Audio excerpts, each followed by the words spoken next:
I'm Jonathan Katz-Moses. Welcome back to the best No BS woodworking instruction, where we give you content that is no fluff, no sponsors, and utilitarian information you can take into the shop and use today.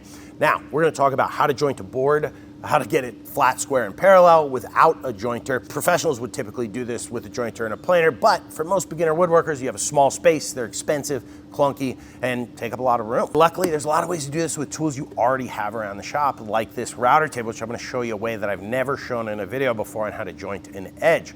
Let's start by talking about what is flat, square, and parallel, and then we'll start talking about how to get it. So what is flat, square, and parallel? Well, it sounds pretty self-explanatory, but it's all sides are flat, the faces are parallel to each other, the edges are parallel to each other, and then everything is square all the way around the board. What is the easiest way to get this? It is to buy S4S lumber, which stands for surfaced on four sides.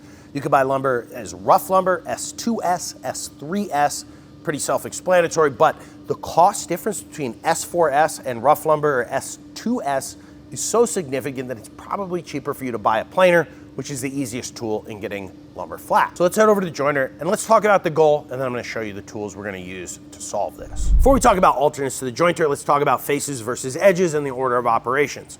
Now, this is a face, the wide side, and an edge is the narrow side. Pretty self-explanatory. The way a jointer works is you would run a board over the cutter head to the outfeed side, place a flat face against your 90-degree fence, and then you would joint an edge. That's gonna make it flat and square to that face. So our face is our reference, and so that's what we need to flatten first, because it may flatten in a different plane depending on how you start or what tool you use, and then your edge is gonna be thrown off if you did it first. So we do face and then edge. We're gonna do that by heading over to the planer, which is a great technique anyways if you already own a jointer that is not wide enough for the board you are trying to flatten.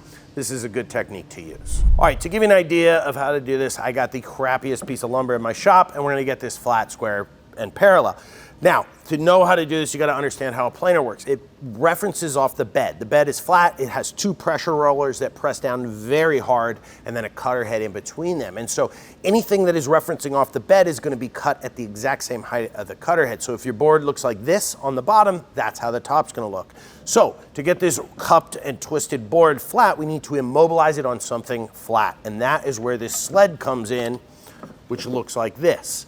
It has a stop on it that is glued down or screwed down. And if it is lower than your board, you gotta be careful. You gotta make sure this is lower than you're gonna plane. And then we're gonna take this board, some shims and some hot glue, and we're gonna immobilize it. All right, so we have our shims in place. The way you put them in is you just wanna go until they snug up. You don't wanna do it so that they shove your board way up, unless your board has a huge tilt to it. But typically, you would just stick them in the high spots until they snug up and then throw hot glue on them.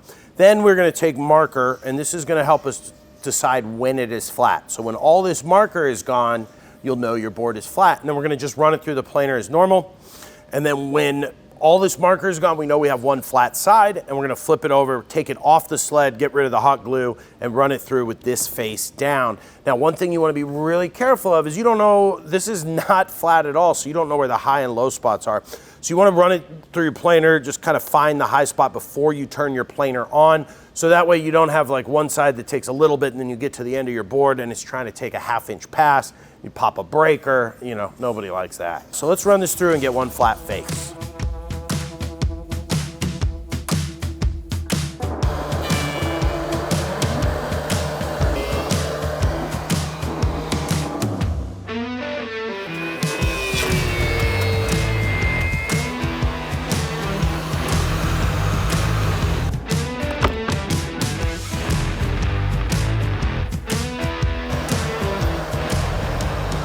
So now we have two faces that are flat and parallel to each other. Our next step would be to do the edges.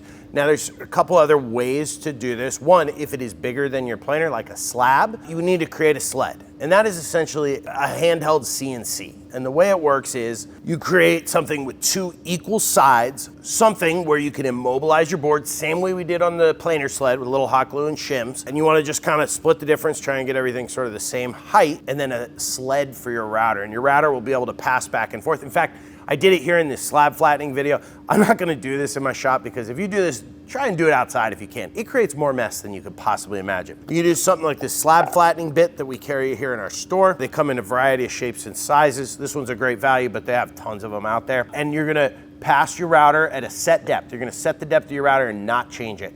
You're gonna go back and forth across your whole thing until you have made it same thing as the planer. You put marker until you've taken all that marker, then you simply flip it over and do it again.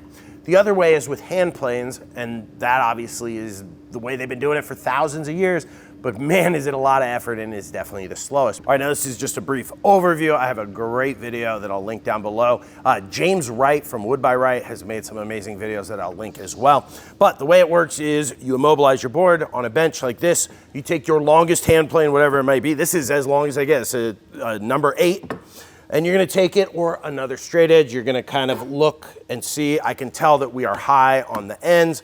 I'm gonna take those down just a little bit, and then I'm gonna look again, and then when I start to get it real close, I'm gonna use what are called winding sticks. This is a very rudimentary version.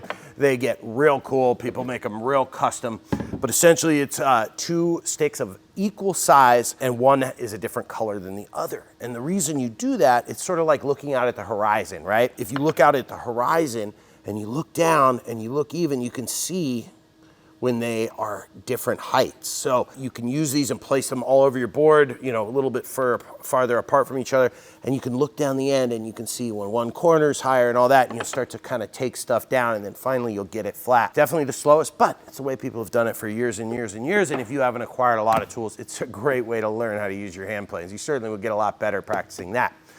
So hey, that's how we get flat and parallel faces. Let's talk about edge jointing, and there's a lot of cool ways to do this, and we're gonna start by the router table. I'm gonna show you a really cool trick on this router table. So now that we've gotten a face flat, or 2 faces flat and parallel, it's time to joint the edge and make it square to those faces. There's a lot of tools that can do this. One of my favorites is the router table, because if you think about it, a router table fence is just a jointer flipped on its side, right? It's got a cutter head, an infeed, and an outfeed side. So if we can move half of this fence, the outfeed side, out some and align it with the cutter head, we have a jointer.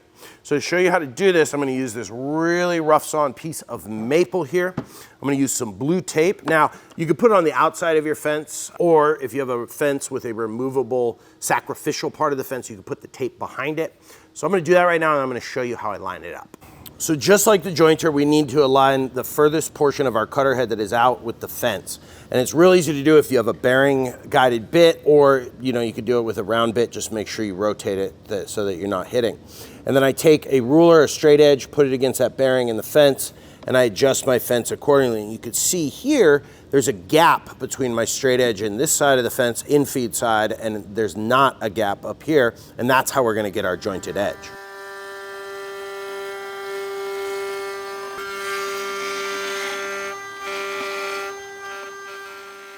All right, there we go. We have a perfectly jointed straight edge. That's the easy one to get parallels. Then you would just go to your table saw and run this edge against your fence, and you get a perfectly parallel edge. So let's talk about 2 more ways to get a perfectly jointed edge. One more with the router, and then we'll head over to the table saw. Last one with the router is easy, right? If we have a straight edge, we can make a straight edge because routers have flush trim bits with bearings on it. We could use bushings. Again, style points if you already have a flat face, because since you are double stick taping your template to that, same with the router table, you're gonna have a square edge as well. So you'll have a jointed square edge to one of your faces. So let me show you how this works. I'll use the flush trim bit, or maybe I'll use both. Let's see if we can use both.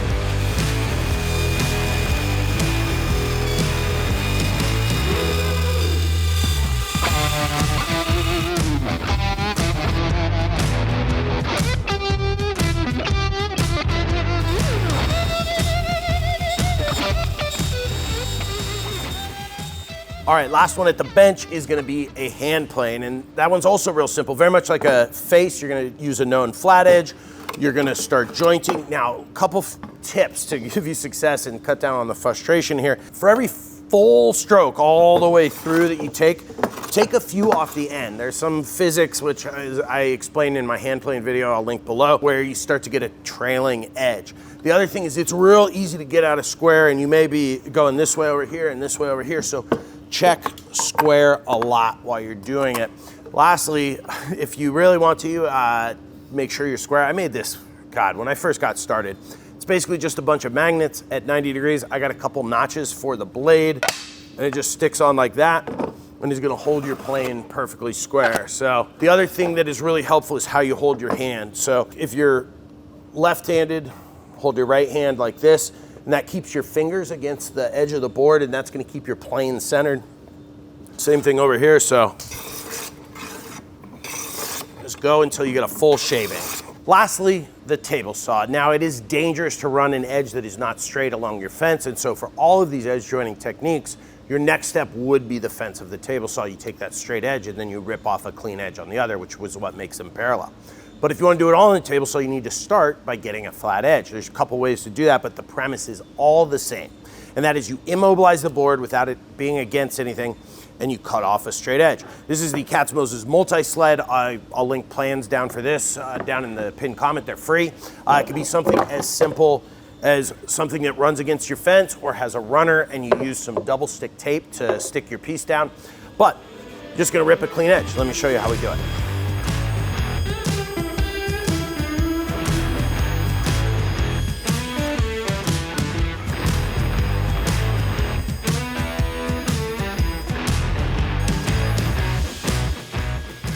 And for posterity's sake, we use the crosscut sled to get the ends, but now that piece of garbage slab we started with is flat, parallel, and square.